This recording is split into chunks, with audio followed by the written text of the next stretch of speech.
¿Has notado algo curioso? Los hombres que más hablan casi nunca son los más respetados.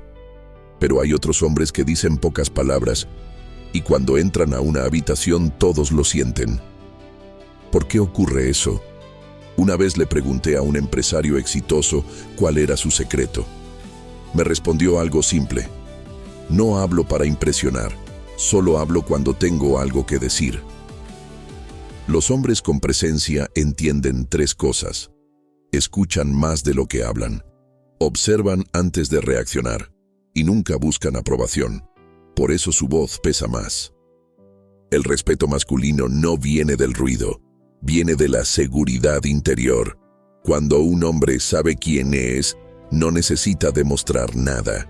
Si quieres desarrollar esa presencia, escribe en comentarios "presencia" y sigue la página para más consejos de hombres alfa.